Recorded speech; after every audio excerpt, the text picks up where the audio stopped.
జ్ఞానం తెలుసుకోవడం వల్ల ఉపయోగం ఏంటి?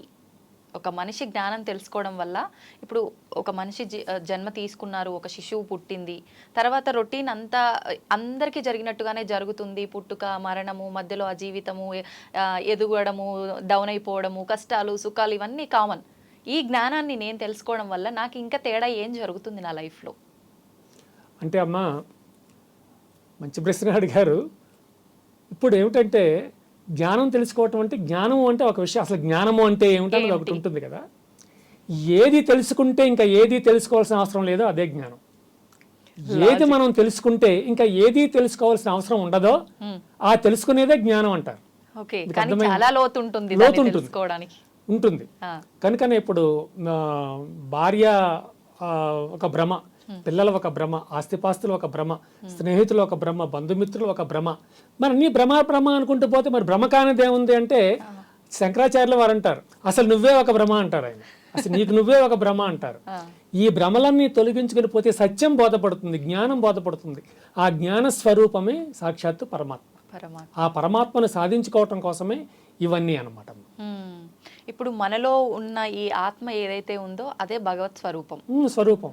మరి ఇంకెందుకు అంటే ఈ సన్యాసం తీసుకోవడం కానివ్వండి, ఈ ఆలయాలకు వెళ్ళడం కానివ్వండి, ప్రత్యేకించి ఆరాధన చేయడం కానివ్వండి, ఇవన్నీ ఎందుకు అసలు? ఇంకా చేస్తుంటారు, యజ్ఞయాగాదులు చేయడం అన్నీ ఉన్నాయి. తీర్థయాత్ర, ఇప్పుడు మీరు అన్నారు కుంభమేళకు వెళ్ళారా వెళ్ళలేదా అడిగారు కదా, ఇవన్నీ కూడా వాటికి సంబంధించినవే. అవన్నీ కూడా చేయవలసి, నిజంగా నేను తరించాలి అనుకుంటే నేను కూర్చుని దగ్గర నుంచి కదలవలసిన అవసరం లేదు, ఇవేమీ చేయవలసిన పని లేదు. కాకపోతే ఇవన్నీ ఎందుకు చేస్తాము అంటే ఆత్మ సంతృప్తి. ఆత్మ సంతృప్తి కోసమే యజ్ఞయాగాదులు కానివ్వండి, పూజలు పునస్కారాలు కానివ్వండి, లేదా తీర్థయాత్రలు చేయడం కానివ్వండి, కేవలం ఆత్మ సంతృప్తి కోసం మాత్రం అవన్నీ చేస్తాం. కానీ ఇవన్నీ చేసేంత మాత్రం పుణ్యం రాదు. వీటన్నిటికీ మూలం పుణ్యం కాదు. ఇప్పుడు మనం ఏదో ఇక్కడ పెద్దమ్మవారి ఆలయానికి వెళ్ళి, లేకపోతే విజయవాడ కనకదుర్గ అమ్మవారి ఆలయానికి వెళ్ళి, తిరుపతికి వెళ్ళి 4 నమస్కారాలు, 40 లక్షలు అక్కడ డొనేట్ చేశాము అంటే పుణ్యం రాదు. అక్కడ అన్నదానం చేసినా పుణ్యం రాదు. మరి ఏం పుణ్యం వస్తుంది అంటే, అనుక్షణం భగవంతు నామాన్నే రమిస్తూ, భగవంతుడి నామాన్నే తలుచుకుంటూ, ఆ విధంగా ధ్యానం చేస్తూ ఉండడమే. భగవంతుడిని తలుచుకుంటూ అట్లా ఉండడమే. అదే మోక్షానికి మూలం, అదే మోక్షం. నామస్మరణ అంతే. కలియుగానికి మనకి భగవంతుడు అనుగ్రహించింది ఏమిటంటే నా నామస్మరణ చేసుకో అంతే. ఇప్పుడు కృతయుగానికి త్రేతాయుగానికి ఏమిటంటే యజ్ఞాలు యాగాలు అవన్నీ చెప్పారు. ఈ కలియుగానికి ఏమిస్తాం ఆయన అంటే నా నామస్మరణ చేయండి, సంకీర్తన చేయండి, చాలు, తరిస్తారు. అది ఇంకేమి చేయనక్కర్లేదు. యజ్ఞాలు యాగాలు చేయనక్కర్లేదు. అసలు యజ్ఞాలు యాగాలు చేసేటటువంటి అధికారం మానవులకు ఉంది, కానీ అంత పర్టికులర్గా చేయవలసిన అవసరం ఏమీ లేదు ఈ కలియుగంలో. నామజపం చేస్తే చాలు. మరి నామస్మరణ ఒక్కటే చాలు అన్నప్పుడు ఖచ్చితంగా తెలిసి కానీ తెలియక కానీ ఏదో రకంగా ఆయన నామస్మరణ ఏదో ఒక సమయంలో చేస్తూనే ఉన్నాం ప్రతి ఒక్కరం కూడా. అయినా కూడా ఎందుకు ఇన్ని ఇబ్బందులు పడుతున్నాం మరి అంటే, ఒకటమ్మా, మనం భగవన్ నామస్మరణ చేసేంత మాత్రం మనకున్న కష్టాలు పోతాయని అర్థం కాదు. కష్టాలు వస్తాయి. ఇప్పుడు మనుషులకే వస్తాయి, చెట్లకే వస్తాయి, జంతువులకే వస్తాయి. కష్టాలు రాకుండా ఎక్కడ ఉంటాయమ్మా? ఎప్పుడైతే సంసారం అనే దాంట్లో అడుగు పెట్టామో అప్పుడు కష్టాలు ప్రారంభం అవుతాయి. అంటే అందుకని ఎవరు వివాహం చేసుకోవద్దని చెప్పకూడదు, అది తప్పు, అలా చెప్పకూడదు. ఎందుకంటే మరి సంసారం, మీలాంటి సంసారాలు మీరు చక్కగా పిల్లల్ని కంటాం, వాళ్ళని చక్కగా అన్నట్లు ఈ దేవేంద్రుడు మీలాంటి స్త్రీల గురించి ఒక మంచి మాట అంటాడు. ఒక ప్రశ్న ఉంది దేవేంద్రుడికి, స్త్రీ అంటే ఏమిటి? మీకు చాలా ముఖ్యమైన విషయం. స్త్రీ అంటే ఏమిటని అడుగుతారు వారు. దేవేంద్రుడు సాక్షాత్ వేదంలో ఉంటుంది, అధర్వణ వేదంలో ఉంటుంది ఇది. స్త్రీ అంటే ఏమిటంటే దేవేంద్రుడు అద్భుతంగా చెప్పాడు. స్త్రీ అంటే అర్థం ఏమిటి అంటే తనని తాను సంపూర్ణంగా కప్పుకునేది అని అర్థమాట. ఇప్పుడు స్త్రీలు చక్కగా చీర కట్టుకుని చక్కగా ముసుగు వేసుకుంటారు కదా, అంటే సంపూర్ణంగా కప్పుకునేది స్త్రీ. మరి ఆ స్త్రీ ఏం చేస్తుందన్న ప్రశ్న కూడా ఉంది అక్కడ. ఆయన చెప్తాడు, ఈ స్త్రీ ఏం చేస్తుంది అంటే తల్లిదండ్రుల కడుపున పుట్టి సంప్రదాయబద్ధంగా ఎదిగి తాను సైతం వివాహం చేసుకుని చక్కటి బిడ్డలను కని వారిని కూడా సంప్రదాయబద్ధంగా పెంచి పెద్ద చేసి ఈ సమాజానికి స్త్రీ సమర్పిస్తుంది. ఒక స్త్రీ ఈ సమాజానికి చేసిన సేవ కన్నా మగవాడు ఎన్నడూ చేయలేడు అంటాడు ఆయన. మగవాడు ఎప్పటికీ ఆ సేవ చేయలేడు, స్త్రీ మాత్రం ఇంత అద్భుతమైనటువంటి వితరణ చేస్తుంది. తన పిల్లల్ని సమాజానికి పంపిస్తుంది, సమాజానికి సమర్పిస్తుంది. ఈ సమాజం ఇంత విస్తృతమైపోయింది అంటే, ఇన్ని కోటాను కోట్ల మంది ప్రజలు ఈ సమాజంలో ఉన్నారు అంటే దాని అర్థం శ్రీమూర్తి కనుక ఇట్లా చేయగలిగింది అని చెప్తారు ఆయన. నిజంగా చాలా అద్భుతంగా చెప్పారు ఆయన. పైకి దేవేంద్రుడు అందరూ తిడతారు వీళ్ళు, దేవేంద్రుడు అట్లాగా దేవేంద్రుడు ఇట్లాగా అని. చాలా అద్భుతమైనటువంటి ప్రకటన చేశారు వారు స్త్రీల గురించి. ఇప్పుడు ఇంత అద్భుతంగా స్త్రీల గురించి చెప్పారు. ఈయన చెప్పడమే కాదు, మన పురాణాల్లో కూడా స్త్రీలకి చాలా మంచి ప్రాధాన్యత ఉన్నట్టుగా మనకు వినిపిస్తోంది మాటలను బట్టి. కానీ ప్రస్తుతం ఉందంటారా? అది లేదనే చెప్పాలి. ఎందుకని, ఏం జరిగిందంటారు? అంటే ఈ మానవుల ఆలోచనల్లో దృక్పథం మారిపోయిందమ్మా. నేను నిన్న ఒక వీడియో చూశాను, కుంభమేళాకి వెళ్తూ ఉంటే థర్డ్ ఏసీ సెకండ్ ఏసీ ఆ బయట ఉన్న కొన్ని వందల మంది మీద పడిపోయి ఆ గ్లాసులు బద్దలు కొట్టి లోపలికి వెళ్ళిపోయి ఆడవాళ్ళమే పడిపోతున్నారు కూర్చోడానికి. అవును. అంటే అసలు స్త్రీ అంటే అసలు అంటే అవకాశం బట్టి మాట్లాడడం అంతే అట్లాగే ఉంది. లేకపోతే స్త్రీల మీద పడిపోవటం ఏంటి? వీళ్ళందరూ ఈ మగవాళ్ళంతా తోసుకు వెళ్ళిపోయి అంటే ఆ ట్రైన్ ఎక్కాలి అని అంతే టికెట్లు ఉండదు వీళ్ళ దగ్గర, టికెట్లు కొనరు, వెళ్ళిపోయి ట్రైన్లో ఏసీలో ప్రయాణం చేయాలి, అద్దాలు బద్దలు కొట్టి దౌర్జన్యం అంతే. దౌర్జన్యం తప్ప ఏమీ లేదు. ఇక్కడ దౌర్జన్యాన్ని ఆపేవాళ్ళు కూడా పెద్దగా ఉండడం లేదు ఈ సమాజంలో. ఈరోజు ఒక కేసు నాకు చాలా బాధ కలిగిందమ్మా. ఒక అమ్మాయిని, ఒక ఆడపిల్లని నిన్ను లవ్ చేశాను చెప్తే అమ్మాయి రిఫ్యూజ్ చేసింది. నువ్వు రిఫ్యూజ్ చేస్తావా అని చెప్పి ఒక రోజు ఇంటికి వచ్చి ఆ అమ్మాయి కన్నతల్లిని అడ్డు వచ్చిన ఆమె తండ్రిని ఇద్దరిని చంపేశాడు ఆయన. ఆ కుర్రవాడు ఇద్దరిని మర్డర్ చేసేసాడు, గొంతుల మీద కత్తితో నరికి. ఈ అమ్మాయి మీద కూడా దాడి చేస్తే ప్రాణాలతో బయటపడింది. అటువంటి వాడు 100 మంది చూస్తూ ఉండగా వాడిని అరెస్ట్ చేశారు. కానీ అరెస్ట్ చేసి 2వ నెల 3వ నెలలోనే బెయిల్ ఇచ్చి చక్కగా పంపించేశారు. శిక్ష లేదమ్మా, ఇక్కడ శిక్షలేమీ లేవు. ఈరోజు మనం ఎంత ఘోరమైన నేరం చేసినా సరే కోర్టులో హామీ ఇస్తున్నాయి, పర్వాలేదు నేను పంపించేస్తానని. నేను చెప్పిన కేసు చాలు కదమ్మా చెప్పడానికి. అంతే. ఒక 2 మర్డర్లు జరిగాయి, ఒక రేప్ అటెంప్ట్ జరిగింది, 3 నేరాలు ఒక దగ్గరే జరిగినప్పుడు కోర్టు ఏమీ కాకుండా 2వ నెల 3వ నెలలోనే బెయిల్ ఇచ్చి పంపేసింది అంటే ఏంటమ్మా దారుణం ఇది? అంటే ఏం చేసినా పర్వాలేదు, మహా అయితే ఒక 2 నెలలు లోపల ఉంటాం, తర్వాత మళ్ళీ యథావిధిగా మా పనులు మేము చేసుకుంటాం అనే ధోరణి ఏర్పడుతుంది. మనం ఒకరికి ఇదే స్టేట్మెంట్ ఇచ్చి ఏంటంటే మన చిలుకూరు బాలాజీ గారి ప్రధాన అర్చకుడి మీద ఒక ఆయన ఏదో దాడి చేశాడు, అతను వీర్రాఘవరెడ్డి. ఆయనకి నేను ఇదే చెప్పాను వీడియోలో, అయ్యా మీరు చేసిన పని మంచిది కాదు, మనం దాడి చేయటం ఏంటి, సాక్షాత్తు వెంకటేశ్వర స్వామి వారి సేవకుడి మీద దాడి చేయడం తప్పండి, అట్లా చేయకూడదు. కానీ ఒకటి మీకేమీ కాదు, ఎందుకంటే నేను ఈ కేసును ఉదహరించి అటువంటి వాళ్ళకి బెయిల్ వచ్చింది, మీకు బెయిల్ రావడం పెద్ద కష్టమేమి కాదు, వస్తుంది. కానీ వచ్చిన తర్వాత ఒక పబ్లిక్ మీటింగ్ పెట్టి వారిని కూడా పిలిచి వారి పాదాలకు నమస్కారం చేసి అందరి ముందు వారికి క్షమాపణ చెప్పండి నేను చెప్పాను. కానీ ఎంత ఘోరంగా అసలు ఆయన పాదాల దగ్గర కూర్చోబెట్టుకుని ఆయన్ని, ఆయన వయసుకు కూడా గౌరవం ఇవ్వకుండా చేశారు. నిజంగానే చాలా బాధాకర విషయం అది, నిజంగా ఆయన విషయంలో జరిగింది. అవునమ్మా, చాలా దుర్మార్గం అది. అది జరగకూడని పని. పైగా హిందువులు అసలు చేయకూడదు. హిందువులకు ఆ హిస్టరీ లేదు. ఒక టెర్రరిస్ట్ లాగా ఒకరి మీద పడి ఇది చెయ్యాలన్నటువంటి ఆ హిస్టరీ అసలు హిందువులకు లేదు. ఇప్పుడు ఇతను కొత్తగా ఆయన సృష్టిస్తున్నట్టున్నాడు ఆ హిస్టరీని. పోలీసులు అరెస్ట్ చేశారు, we don't know what will happen. అంటే ఇప్పుడు కొంతమంది మూర్ఖులు ఉంటారు, అంటే వేరే మతస్థులు కావచ్చు, మన దాంట్లోనే నాస్తికుల్లాగా ఉన్న వాళ్ళే కావచ్చు, హిందూ ధర్మం అంటే ఒక మూఢనమ్మకం, చెప్పటానికే గానీ ఆచరించడానికి పనికిరావు అని ఇలాంటివి కొన్ని ఎగ్జాంపుల్ గా తీసుకొని మాట్లాడుతూ ఉంటారు. అలాంటి వాళ్ళకి ఏం చెప్తారు? అంటే అటువంటివి అన్ని ధర్మాల్లో ఉన్నాయమ్మా, అన్ని ధర్మాల్లో ఉన్నాయి. చేతి మీద అసలు ఒంటి మీద చేయి వేయకుండా వెనక విరిసి పడిపోయి నాకు పట్టిన దెయ్యం వదిలిపోయింది అని చెప్పేవాళ్ళు లక్షల మంది ఉన్నారు సమాజంలో. ఏదో నెమలేకలతో తల మీద కొట్టించుకుని నాకున్న బాధలా నీ పోయి అని చెప్పేవాళ్ళు లక్షల మంది ఉన్నారు. అంటే అన్ని మతాల్లో అన్ని ధర్మాల్లోనూ ఉన్నారమ్మా ఇటువంటి వాళ్ళు, ఇటువంటి ఎక్స్ట్రీమ్స్ అనమాట వీళ్ళు. ఏమీ కాకముందే ఏదో అయిపోయిందని చెప్పి ఎక్స్ట్రీమ్స్ చాలా మంది వాళ్ళు పీక్స్ లోకి వెళ్ళి మనం కూడా పిచ్చిలోకి తోసే వాళ్ళు ఉన్నారు. ఉన్నారమ్మా. అయితే ఇప్పుడు ఒక మనిషి జన్మ తీసుకున్నాడు అని అంటే అది భగవంతుడి సృష్టి. తాను సృష్టించిన మనిషి నుంచి అసలు భగవంతుడు ఏదైనా ఆశిస్తాడా అంటే ఏం చెప్తారు? యాక్చువల్గా ఏంటమ్మా, కఠోపనిషత్ అంటే వేదం. కఠోపనిషత్ అంటే వేదాంతాలని ఉపనిషత్తులు అంటారు. కఠోపనిషత్ ఏం చెప్తుంది అంటే పరమాత్మ ఆత్మ, మన ఆత్మలో 84 లక్షల జీవరాశులు ఉన్నాయి ఈ భూమి మీద. 84 లక్షల వెరైటీస్ ఉన్నాయి.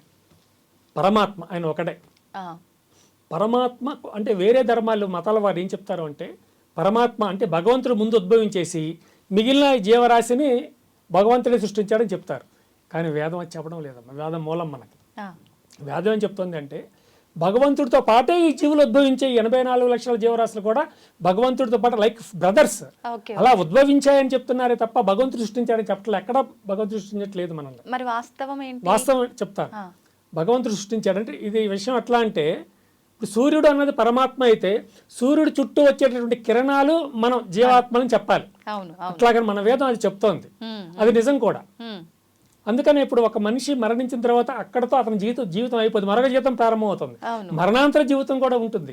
అది స్వర్గం అనండి, నరకం అనండి, లేకపోతే కర్మ జీవితం అనండి. అంటే వీడు జీవించి ఉన్నప్పుడు వీడు ఒక జీవిగా వాడు ఏమి కర్మలు చేశాడో, ఏం తప్పులు చేశాడో, లేదా ఏం ఒప్పులు చేశాడో అవన్నీ కూడా కర్మ నిర్ణయిస్తుంది. వీడి తర్వాత ఏ జన్మ ఎత్తాలి, ఈ 84 లక్షల జీవాలలో ఏ జన్మను వీడికి ఇవ్వాలని కర్మ నిర్ణయిస్తుంది.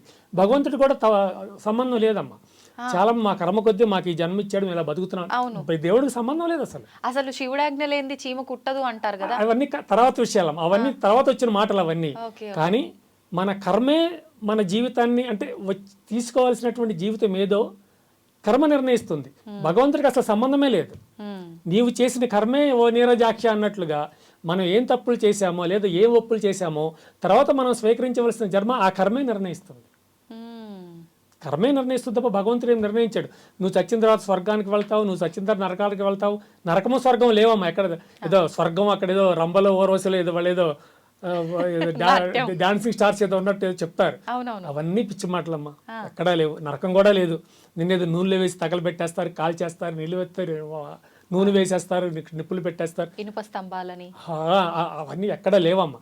అయితే ఈ సమాజంలో అవి ఎందుకు చొచ్చుకొచ్చాయి అంటే భయపెట్టడానికి. అంటే తప్పు చెయ్యాలంటే భయపడాలి. ఆ విధంగా భయపెట్టడానికి అవి పెట్టారే తప్ప అవి నిజానికి లేవు. కర్మ మాత్రమే మనల్ని శిక్షిస్తుంది అంతే. భగవంతుడు కూడా శిక్షించాడు, కర్మ మాత్రమే శిక్షిస్తుంది. ఇప్పుడు మీరు అన్నారు ఇదంతా ఏమీ లేదు అని, కానీ గరుడ పురాణంలో ఏం తప్పు చేశామో దానికి ఒక శిక్ష ఖచ్చితంగా అందులో అన్ని డిసైడ్ చేయబడి ఉన్నాయి కదా. మరి అవన్నీ ఎక్కడ అనుభవిస్తాము? అదంతా ఏంటంటేనమ్మా, ఇప్పుడు మనకి 18 పురాణాలు ఉన్నాయి, అంటే 18 పురాణాలు ఉన్నాయి. మహామహా పండితులు కూడా ఏం చెప్తారు అంటే, ఈ పురాణాలు అన్నివి ప్రతిదీ కూడా నమ్మదగింది కాదు అని వాళ్ళే చెప్తారు. అంటే మూలం ఏదైతే ఉందో మూలాన్ని తప్పనిసరిగా మనం విశ్వసించాలి. మూలం ఉంది, కానీ వాటి చుట్టూ అల్లబడినటువంటి కథలు మాత్రం తప్పు. చాలా కథలు అల్లేశారు. వేల సంవత్సరాల నుంచి వస్తున్న వ్యవస్థ ఇది. మన హైందవ ధర్మం అన్ని ధర్మాల కన్నా అత్యంత సనాతనమైంది, పురాతనమైంది హైందవ ధర్మమే. ఈ హైందవ ధర్మం కొన్ని లక్షల సంవత్సరాలు అవుతోంది, వేల సంవత్సరాలు అయిపోతుంది. మరి ఇన్ని సంవత్సరాల నుంచి ఒక గ్రంథం ఉందంటే అది ఎన్ని మార్పులకు లోనవ్వాలి, ఎన్ని చేర్పులకు లోనవ్వాలి. ఒకటి రాశాడంటే 4 సెక్షన్లు ఎక్కువ రాస్తాడు, ఇంకొకటి రాశాడంటే ఈ 4 సరిపోయి ఇంకో 20 రాస్తాడు. అట్లాగా ఒకటి పెంచేసి పెంచేసి పెంచేసి అట్లాగా ఈ 18 పురాణాలను తయారు చేశారు. గరుడ పురాణాలు కూడా అట్లాగే ఉన్నాయి. ఆ తప్పు చేస్తే ఆ శిక్ష, ఈ తప్పు చేస్తే ఈ శిక్ష అంటే వారు మరొక రకంగా చెప్పండొచ్చు. అంటే నువ్వు ఏదైతే వేరే ఒక జన్మను ఏదైతే నువ్వు స్వీకరిస్తావో ఆ జన్మలో నీకు ఎట్లా జరుగుతుంది అని కూడా ఆ విధంగా కూడా రాసి ఉండవచ్చు. ఇప్పుడు ఖచ్చితంగా పునర్జన్మ అనేది ఉంటుందమ్మా, అందులో అనుమానం లేదు. అది మానవ జన్మే ఉంటుందా లేదంటే వేరే ఇంకేదైనా జన్మ కూడా? మానవ జన్మే ఉండదమ్మా. మనుషులకు చాలా మంది అంటారు మనిషిగా పుట్టినప్పుడు ఎన్ని జన్మలైనా మనిషిగా ఉండదమ్మా, వేరే జన్మ ఉంటుంది. వేరే జన్మ తీసుకున్నా కూడా ఇప్పుడు ఫర్ ఎగ్జాంపుల్ ఈ జన్మలో మనిషిగా పుట్టి ఇష్టం ఉన్నట్టు పాపాలు కర్మలు అన్నీ చేసిన తర్వాత ఏదో ఒక క్రిమిగానో ఒక జంతువుగానో అలా పుట్టి మళ్ళీ జీవి తీసుకుంటే శరీరాన్ని తీసుకుంటే ఈ జన్మలో చేసిన పాపాలు కర్మలకు సంబంధించిందంతా అది ఆ జంతువుగా ఉండి కూడా అనుభవిస్తుందా? తప్పకుండా అనుభవిస్తారు. తప్పకుండా అనుభవించాలమ్మా, తప్పదు. ఎందుకంటే కర్మ జీవితం అన్నాం గనక ఇదంతా కర్మ ప్రకారం నడుస్తూ ఉంటుంది కనుక తప్పనిసరిగా అనుభవించవలసిందే.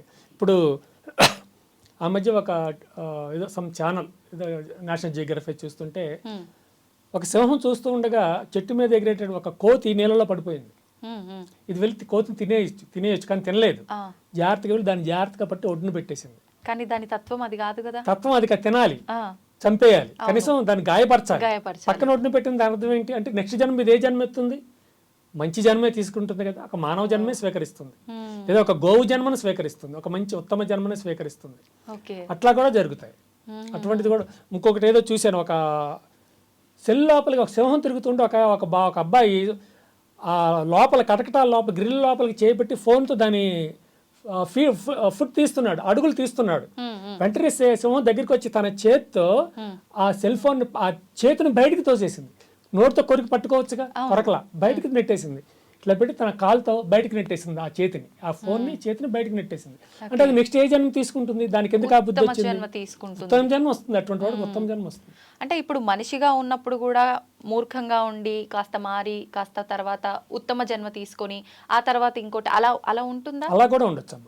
ఇప్పుడు ముందేమో దుర్మార్గుడిగా ప్రవర్తించవచ్చు, తర్వాత మనస్సు మారి చక్కగా ఉత్తమమైనటువంటి ఆలోచనతో ఉత్తమ సంస్కారంతో జీవించవచ్చు. అటువంటి వాడికి మొత్తం జన్మే రావచ్చు. తర్వాత ఒక మానవ జన్మ లేకపోతే ఉత్తమ జన్మ రావచ్చు, కానీ మోక్షం మాత్రం రాకపోవచ్చు. మోక్షం అంటే ఇంకా మరి జన్మ అనేది ఉండదు, జన్మ ఉండకుండానే జన్మ లేకుండానే అన్నమాట, అది మోక్షం, అది తరింపు. ముక్తి మోక్షం అంటే అది. అయితే వీరికి తప్పకుండా మనకు జన్మ వస్తుంది. ఇట్లా చక్కగా సాధుపరంగా ప్రవర్తించిన వారికి తప్పనిసరిగా మరొక ఏదో ఒక ఉత్తమమైన జన్మ వస్తుంది. ఏదో గోవు జన్మ కానివ్వండి, ఇట్లా కానివ్వండి. ఒకసారి మీకు చెప్పే ఉండొచ్చు ఎవరైనా, నారదుడికి ఒకసారి ఒక అనుమానం వచ్చిందట. అనుమానం వచ్చి శ్రీమన్నారాయణ, ఆయన మాట్లాడితే నారాయణ నారాయణ తప్ప ఇంకేం పలకడు కదా. ఆ నారాయణ దగ్గరికి వెళ్ళి నా స్వామి నాకు చిన్న అనుమానం తీర్చరంటే, అడగవయ్యా ఏమిటి అనుమానం అంటే, ఉత్తమమైనటువంటి పురుషులను చూసినట్లయితే వారికి వచ్చేటటువంటి లాభం ఏంటి అని అడిగారు. ఉత్తమమైన చూసిన వారికే చూస్తే వచ్చిన లాభం ఏంటంటే, విష్ణుమూర్తి అన్నాడు పలానా దగ్గరికి వెళ్ళవయ్యా, అక్కడ అప్పుడే పుట్టినటువంటి ఒక పేడ పురుగు, చిన్న పిల్ల అప్పుడే పుడుతుంది, దాన్ని అడిగే చెప్తుంది, ఈ మాత్రం నేను చెప్పాలంటే అక్కడికి వెళ్ళి అడుగు అంటాడు. ఈయన వెళ్ళిపోతాడు అక్కడికి. అప్పుడే ఆ గుడ్డులో నుంచో ఆ దీంట్లో నుంచో ఆ పేడ పురుగు బయటకు వస్తుంది. ఈయన అడుగుతాడు, అమ్మా నన్ను శ్రీమన్నారాయణ పంపించాడు, అప్పుడే ఒక మహాత్ముడిని చూసినంత మాత్రాన కలిగే లాభం ఏమిటో నువ్వు చెప్తావు, ఆయన చెప్పాడు చెప్పమ్మా అంటే, నోరు తెరిచేదో చెప్తూ ఉండగానే చనిపోతుంది, పేడ పురుగు చనిపోతుంది. ఈయన వెంటనే శ్రీమన్నారాయణ దగ్గరికి వెళ్ళి, స్వామి మీరు చెప్పారు కదా, నేను అడిగాను, ఆ చిన్న పేడ పురుగు పాపం వెంటనే చచ్చిపోయింది స్వామి అంటే, ఓ అలాగా ఒక పని చేయి, ఇంకొక దగ్గరికి వెళ్ళు, అక్కడ ఒక గుర్రం ప్రసవిస్తూ ఉంటుంది, ఆ ప్రసవించే బిడ్డను అడిగి అది చెప్తుంది, ఈ మాత్రం నేను చెప్పనక్కర్లేదయ్యా అన్నాడు ఆయన. సో ఇంకా పరిగెట్టుకుంటూ ఆ గుర్రం దగ్గరికి వెళ్తాడు. గుర్రం అప్పుడే ప్రసవిస్తూ ఉంది, ఒక మగ గుర్రాన్ని ప్రసవిస్తూ ఉంది. ఇక వెళ్ళి ఓ గుర్రపిల్ల మరి స్వామివారు ఇట్లా అన్నారు, మహానుభావుడిని చూసిన వెంటనే, ఒక పరమ పవిత్రుడిని చూసిన వెంటనే కలిగే లాభం ఏంటో చెప్పు అంటాడు. ఆయనకి ఇదే చెప్పబోతూ చచ్చిపోతుంది అది కూడా. అమ్మ బాబోయ్ ఇదేంటి, అక్కడ పురుగు చచ్చిపోయింది, ఇక్కడ గుర్రం చచ్చిపోయిందని వెంటనే మళ్ళీ పరిగెట్టుకు వెళ్ళిపోతాడు. స్వామి ఇట్లా అయింది స్వామి, ఇది కూడా చచ్చిపోయిందంటే, అలాగా పలానా దగ్గర ఈసారి గో ప్రసవిస్తుంది, గో ఉత్తమమైన జన్మ కదా, ఆ బయటకు ఆ తల్లి గర్భం నుంచి మాతృగర్భం నుంచి బయటకు వచ్చేటటువంటి దూడను అడుగు, దూడ చెప్తుంది నీకు, ఆ వత్సవాన్ని అడుగు అంటాడు. ఈయన పరిగెట్టి వెళ్తాడు, ఆ వత్సవం అప్పుడే బయటకు వస్తుంది మాతృగర్భంలో నుంచి. ఓ గోవత్సవమా, స్వామి ఇట్లాగన్నారు, మహానుభావులను చూసిన వెంటనే కలిగే ప్రయోజనం ఏంటో కొంచెం చెప్పు తల్లి అంటాడు. అనగానే చెప్పబోతూ చనిపోతుంది. ఈయనకి భయం పట్టుకుంటుంది, అమ్మో గోహత్య, గోవు చచ్చిపోవడం నేను మాట్లాడుతూ ఉండగా అసలు ఈ పాపాన్ని నేను పోగొట్టుకోగలను భయపడుతూ స్వామి దగ్గరికి పరిగెట్టుకు వెళ్తాడు. స్వామి శ్రీమన్నారాయణ దగ్గర, స్వామి ఇట్లాగా అయింది స్వామి, గోవు చచ్చిపోయింది, పురుగు చచ్చిపోయిన తర్వాత గుర్రం, ఇప్పుడు చూస్తే గోవే చచ్చిపోయింది స్వామి, ఏమిటి ఇదంతా అంటే, నువ్వేం భయపడనక్కర్లేదు, ఈ ఊరి ఏదైతే నువ్వు భూలోకంలో ఇవన్నీ చూస్తూ ఉన్నావో, అక్కడ ఒక బ్రహ్మాండమైనటువంటి దేశం, ఆ భూమిలో సగం భూమిని పరిపాలించే ఒక మహారాజు గారి భార్య రాణి గారు ప్రసవిస్తున్నారు, ఒక మగబిడ్డను ప్రసవించబోతోంది, వెళ్ళి వాడిని అడుగు, వాడు చెప్తాడని చెప్తాడు. మళ్ళీ ఈయన వెళ్తాడు. సరిగ్గా అప్పుడే ఆ మాయ వల్ల, ఆ విష్ణు మాయ వల్ల అందరు నిద్రపోతారు. చాలా మంది ఉంటారు కదమ్మా పరిచారికలు. అప్పుడే ఆ తల్లి ప్రసవిస్తుంది. ఈయన వెళ్తాడు, బిడ్డ పక్కలో ఉంటుంది. ఈయన ఎదురుగా వెళ్తాడు, వెళ్ళి నాయనా మరి శ్రీమన్నారాయణుడిని అడగమన్నాడు, మహాత్ములను మహానుభావులను చూసినంత మాత్రాన నీకు వచ్చేటటువంటి లాభం ఏమిటి అడగమన్నాడు అంటే, పెద్దగా ఒక నవ్వుతాడు బిడ్డ. భయపడతాడు, అడిగి చచ్చిపోతాడేమో వీడు కూడా, కానీ వాడు పెద్దగా నవ్వుతాడు. నవ్వి, నారద మహాశయ, ఇంతవరకు మీరు విషయాన్ని తెలుసుకోలేకపోయారా? నేను ముందుగా మొట్టమొదటిగా ఒక పేడ పురికి పిల్లగా నేను పుట్టా, మిమ్మల్ని చూస్తూ మరణించిన వెంటనే ఉత్తమమైన జన్మ, గుర్రం జన్మ నాకు లభించింది. గుర్రంగా ఉన్నప్పుడు మళ్ళీ వచ్చి అడిగారు, నేను పుడుతూ ఉన్నప్పుడు ఇదే ప్రశ్న అడిగారు, నేను చెప్పబోతూ మరణించా. నేనేం జన్మ తీసుకున్నా? గోవు జన్మ, ఉత్తమోత్తమైన జన్మ గోవు జన్మ నేను తీసుకున్నా. మళ్ళీ మీరు నా దగ్గరకు వచ్చి అడగబోయారు, మిమ్మల్ని చూసిన వెంటనే నేను మళ్ళీ మరణించి ఇప్పుడేమయ్యాను? ఈ భూమిని పరిపాలించే మహారాజు గర్భాన వాడు కొడుకుగా రాజకుమారుడిగా జన్మించా. ఇప్పుడు మీకు అర్థమయ్యిందా? ఉత్తములను చూసినట్లయితే, మీలాంటి మహాత్ములను చూసినట్లయితే మాకు కలిగే లాభం ఏమిటో మీకు అర్థమైంది కదా అంటాడు ఆయన. అదమ్మా. సూపర్ అండి, నిజంగా చాలా డీటెయిలింగ్గా చెప్పారు, నిజంగా చాలా బాగా అర్థమైంది. మామూలుగా నేను ఇంతకుముందు విన్నా, అంటే ఈ మనం చేసుకున్న కర్మలను బట్టి మనం ఎంత హీనమైన జన్మ తీసుకుంటామో మళ్ళీ దాంట్లో కూడా కొంచెం స్టేజెస్ ఉత్తమంగా ఉంటాయి, చేస్తే. ఇలా ఉంటాయి అని చెప్పి మీరు చెప్పిన తర్వాత నాకు నిజంగా చాలా క్లియర్గా అర్థమైంది. అయితే ఇప్పుడు కర్మ ఏది ఎటు చూసుకున్నా కూడా మనిషి జీవితం అనేది మొత్తం కర్మ చుట్టూనే తిరుగుతూ ఉంది. ఈ కర్మను అసలు మనం తప్పించుకునే అవకాశం లేదా? మన మీదకి దూసుకు వచ్చేటటువంటి మిసైల్స్ని తప్పించుకోగలం కానీ కర్మను తప్పించుకోలేము. ఎందుకంటే సంచిత కర్మలు అంటారు. ఇది సంచి, మన మార్కెట్కి వెళ్తూ సంచి పట్టుకుని వెళ్ళేవారు మన తల్లిదండ్రులు చిన్నప్పుడు బయటికి వెళ్తూ మార్కెట్కి వెళ్తూ సంచి తీసుకెళ్తారు వస్తువులు కొనుక్కొని. సరిగ్గా అదే విధంగా మనం కూడా ప్రతి సంచి పట్టుకుని అన్ని జనంలో తిరుగుతూ ఉంటాం, ఆ సంచిలో కర్మలు వేసుకుని, సూపర్ మార్కెట్ కర్మలు వేసుకుని తిరుగుతూ ఉంటాం. కర్మలు లేనిదంటూ ఉండదు. అయితే ఒకటి ఇక్కడ కర్మలు చేయడం పద్ధతి కాదు, కర్మలు చేయొద్దు అని స్వామీజీ చెప్పండి, కర్మలు చేయడం మానేశారు అనుకోండి. ఇప్పుడు కర్మ అంటే what is that meaning? Work, అంతే, నథింగ్ బట్ వర్క్. కర్మ అంటే పని అని అర్థం. అంతే. ఈ స్వామీజీ కర్మ చేయొద్దు అన్నాడు కనుక నేను పంట పండించడం మానేస్తానని చెప్పి రైతులు ఇంట్లో కూర్చున్నాను అనుకోండి, మనకి భోజనం ఎక్కడి నుంచి వస్తుంది? రైతుకే ఉండదు, మనకే ఉండదు. నేను కర్మ చేయడం మానేస్తాను అని మన scooter mechanic, car mechanic stools పక్కన పడేసి కూర్చున్నాడు అనుకోండి, మనకి బాగు చేసి పెట్టేవాళ్ళు ఎవరైనా ఉంటారా? ఉండరు. కనుక కొన్ని కర్మలు తప్పనిసరిగా ఈ వ్యవహారిక కర్మలు చేయవలసి. దుర్మార్గమైన కర్మలు అంటే ఎదుటి వాళ్ళని ఇబ్బంది పెట్టే కర్మలు, ఎదుటివారిని హింసించే కర్మలు, అటువంటి మనం చేయకూడదు. అవి మనకు చాలా ముందు చాలా ఎఫెక్ట్ వస్తాయి. అంతే. ఇప్పుడు చూశారు కదా, మన భారతదేశం మీదకి విపరీతమైన టెర్రరిస్టులను పంపించి నానా రకాలుగా అన్యాయంగా అమాయకులను ప్రజలను చంపించేసింది పాకిస్తాన్. ఇప్పుడు చూడండి, పాకిస్తాన్ టెర్రరిస్టుల బారిన అదే పడింది. టెర్రరిస్టులు ఇప్పుడు అమెరికా పాకిస్తాన్ మీద పడుతున్నారు. కర్మ అంటే అదే కర్మ సిద్ధాంతం. కృష్ణ భగవానుడు మనకు వ్యాఖ్యానం చెప్పింది అదే కర్మ. మీరు ఈ రోజు ఒకరికి ఏదైనా ఇస్తే తిరిగి ఒకప్పటికి అది మీకే అందవబడుతుంది అంటాడు. కర్మ కూడా అంతే. అంతే అమ్మ, మనం మంచి చేస్తే మంచి వస్తుంది. అవశ్యం అనుభోక్తవ్యం కృతకర్మ శుభాశుభం. అవశ్యం మీరు కర్మను అనుభవించడం అవశ్యమే. ఒకవేళ మీరు మంచి కర్మ చేస్తే మీకు మంచి జరుగుతుంది, దుష్టకర్మ చేస్తే దుష్టత్వం జరుగుతుంది. అవశ్యం అనుభోక్తవ్యం కృత కర్మ శుభాశుభం. ఇప్పుడు పుణ్యం కొద్ది పురుషుడు, దానం కొద్ది బిడ్డలు అని చెప్పి ఒక సామెత పెద్దవాళ్ళు చెప్తూ ఉంటారు. అది కూడా మామూలుగా ప్రతిదీ ఒక ఉదాహరణగా చెప్పినట్టు చెప్పారా? ఇది వాస్తవం అంటారా? ఒక ఉదాహరణ లాగానే చెప్పారమ్మ. ఇప్పుడు ఒక స్త్రీమూర్తి చక్కగా సంస్కారయుతంగా పెరిగి ఎంతో పుణ్యం చేసి పురుషార్థం చేసి ఒక వ్యక్తిని పెళ్లి చేసుకుంటే వాడు పెద్ద తాగిపోతే అయితే, ఇప్పుడు మాటకు పాప మా మహాతల్ని హింసించేవాడైతే మరి తప్పు కదా. అది మనం అన్నది తప్పే కదా.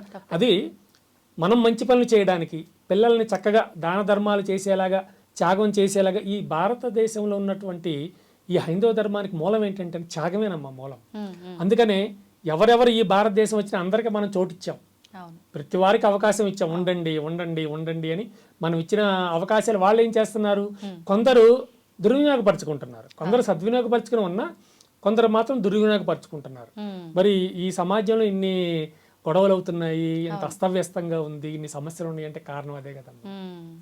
ఇప్పుడు మీరు ఇందాక కర్మ గురించి మాట్లాడుకున్నప్పుడు అన్నారు, మనం ఏదో ఒకటి చేస్తూనే వెళ్ళిపోతాం కదమ్మా, దానివల్ల మనం అది మూట కట్టుకుంటున్నాం పాపము అని చెప్పి. నిజంగా నేను కావాలని ఎవరిని ఇబ్బంది పెట్టకపోయినా తెలియక కూడా ఏదో రకంగా ఎదుటి వారిని ఇబ్బంది పెడుతుండొచ్చు, అది కూడా వర్తిస్తుందంటారా? అంటే మనకేం చెప్తారంటే, పసిపిల్లవాడు పాకుతూ ఉన్నాడు, నిప్పు కాలుతుందన్న వాడికి తెలియదు, అయినా నిప్పును పట్టుకుంటాడు, కాలుతుందా కాలదా అంటారు. కర్మ కూడా అంతే, తెలియక చేసినా పడుతుందంటారు. తెలియక చేసినా సరే మన వల్ల కొంతమంది ఇబ్బంది పడినప్పుడు అప్పుడు అది మనకి దుష్టకర్మ కింద మనకు ప్రాప్తిస్తుంది. మనకు తెలియకపోవచ్చు, కానీ మిగిలిన వాళ్ళకి తెలిసింది కదా, వాళ్ళు చేసిన ఈ పని వల్ల నేను ఇట్లాగా ఇబ్బంది పడ్డాను అని తెలుస్తుంది కదా, ఆ విధంగా మన కర్మ చుట్టుకునే అవకాశం ఉంది. కనుకనే మనం ఏమిటంటే చాలా వరకు ఈ ఎదుటివారిని ఇబ్బంది పెట్టేటటువంటి కార్యాలు ఏమీ చేయకుండా చక్కగా మన కార్యాలు ఏవో మనం చేస్తూ మన జీవితంలో మనం ముందుకు సాగిపోవడమే ఉత్తమం. ఓకే. ఇప్పుడు భగవంతుడి విషయానికి వస్తే, మనం స్టార్టింగ్లోనే మాట్లాడుకున్నట్టు కోరికల కోసం, కష్టాలు తీరడం కోసమే భగవంతుని ఆరాధించడం కాదు, కానీ ప్రతి ఒక్కరము కూడా చేసేది ఏంటి తెలిసి కూడా ఖచ్చితంగా నాకు ఈ ఇబ్బంది ఉంది, ఈ ఇబ్బంది తొలగిపోవాలి స్వామి, తొలగిపోతే నీకు పలానా కొబ్బరికాయ కొడతాను, లేకపోతే ఇంకేదో చేస్తాను అంటే ఆయన దగ్గర నుంచి ఏదో ఒక లాభ ఆపేక్ష కోరుకొని మాత్రమే పూజ చేస్తున్నాం. అందులో నిజమైన భక్తి ఉండనివ్వండి, ఖచ్చితంగా లాభాపేక్ష ఉంది.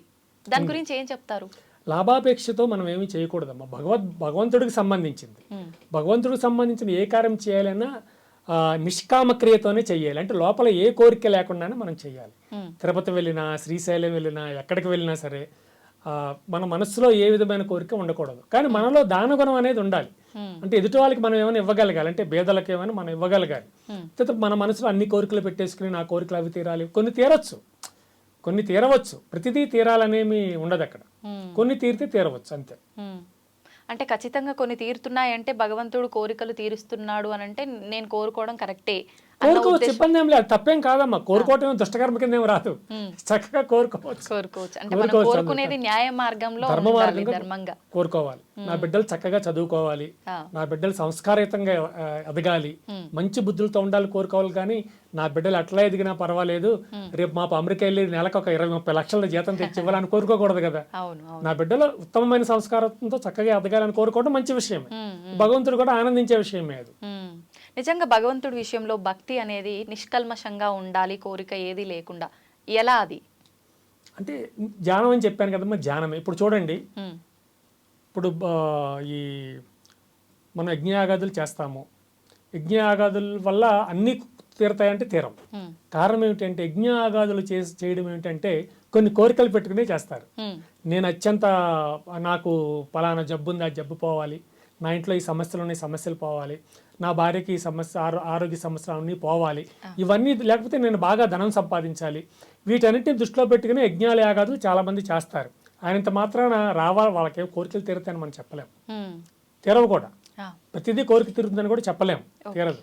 ఉమ్, అట్లాగేనమ్మా, ఇవన్నీ కూడా అట్లాగే ఉంటాయి. ఏదో మనసులో ఏవో కోరికలు పెట్టుకుని చేసి తీరా ఆ కోరిక నెరవేరకపోతే మళ్ళీ నిరుత్సాహం పడిపోవడం, జీవితం మందకోడిగా కొనసాగడం అన్ని జరుగుతూ ఉంటాయి. కనుక కోరికలు ఎక్కువగా ఈ గుండె మొయ్యకూడదు. ఓకే. ఇప్పుడు